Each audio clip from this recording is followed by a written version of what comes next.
Hello and welcome back to our channel. Today I'm doing a video on my top 10 tips for Hong Kong Disneyland. Join me! Okay, so first things first, tip number 1 is a very simple one. Download the app.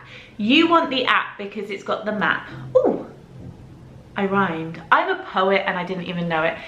You've got the map, you've got the show times, you've got the opening times, you've got the crowds or the line times. It tells you how long the queues are. That's what I wanted to say. It tells you where to eat. It tells you what's going on. It's the easiest thing you can do. Download it. First step. Step 2. In relation to the app, this is a slightly strange one. The app says the opening time is 10:30. Bit of a late one in Hong Kong. We like our lions here. However, when you get to the park for 10:30, it's already open. The park opens earlier than the opening time. Confusing? Yes. Do I understand it? No. But if you want to get there first thing, I'd aim for about 10 o'clock-ish, then you'll probably be able to get in. It's worth knowing. In relation to that, we like lions here. People don't get up. People don't open shops till like 11-ish. The park will get busy about lunchtime, afternoon. So if you want some quiet time, go to Hong Kong Disneyland for opening time. You are bound to have less crowds and it will get busier throughout the day. So aim for opening. Number 3. So the most essential things you're going to need for this is a water bottle and an umbrella. Hong Kong weather is quite tropical. One moment it could be sunny, the next minute it could be pouring with rain. An umbrella is a must. You just don't ever know. Actually, if you have one of those ponchos, I've walked through Hong Kong Disney with one of those on. It's worthwhile, it's worth the investment. Also, the water bottles are ideal. There are plenty of water fountains, you can fill them. So it's just another way to save money while you're there. Perfect, and you keep hydrated. Number 4. So, Hong Kong Disneyland has its own train station on our main train system called the MTR. Now, you could Uber, you could taxi, you could somehow get there, many public transport options. I would strongly recommend, if you've never taken the MTR to Disney before, you do it. It has its own beautiful train line. And I feel like such a loser saying a beautiful train, but it is. It's got Mickey windows. The things you hold on to are Mickey shaped. It plays a little, it just feels magical. It starts your excitement before you even get there. So definitely take the MTR if you've not been to Hong Kong Disney before. It's cheap, it's easy, it's beautiful. I love trains. Number 5. So, you're going to Hong Kong Disneyland, you're debating what ticket to buy. There are many options and I will be doing a video about the options. I would recommend that you really do look into getting an annual pass if you are likely to visit for more than one time. They are worthwhile and the price of a one-day ticket will quickly add up to the price of an annual pass. For example, my annual pass, I just need to go 4 times to make it worth the money. It's definitely worth looking into. I will do a video outlining all of the prices and the benefits and everything, so look out for that one soon. Number 6. So, as you get into the park, if you're trying to avoid crowds and you want to get certain things done, you'll find most of our crowds go down Main Street. Some linger on Main Street because there are characters and everything, and they will tend to head to Tomorrowland or Fantasyland.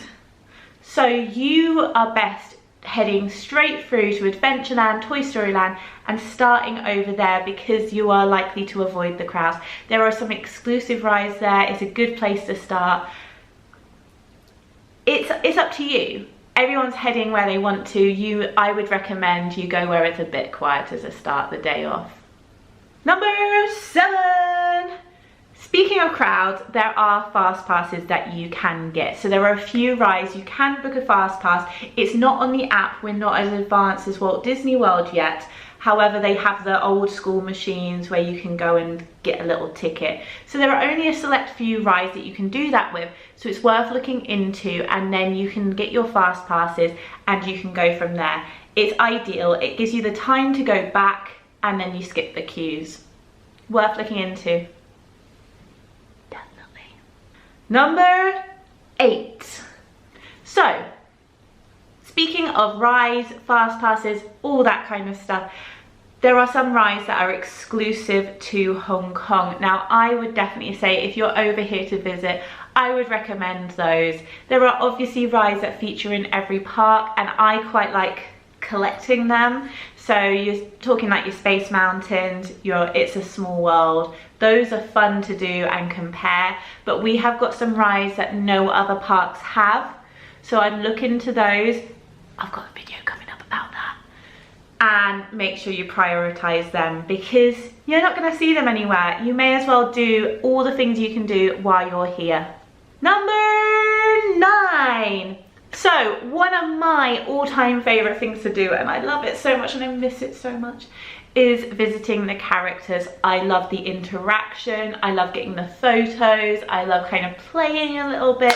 Every interaction is different, and the number of characters you can see, honestly, it's like, oh, I just love it. Memories.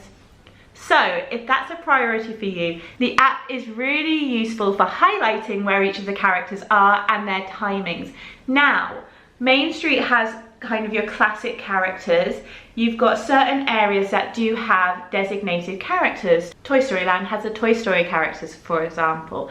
However, there are other areas where characters can be known to pop up.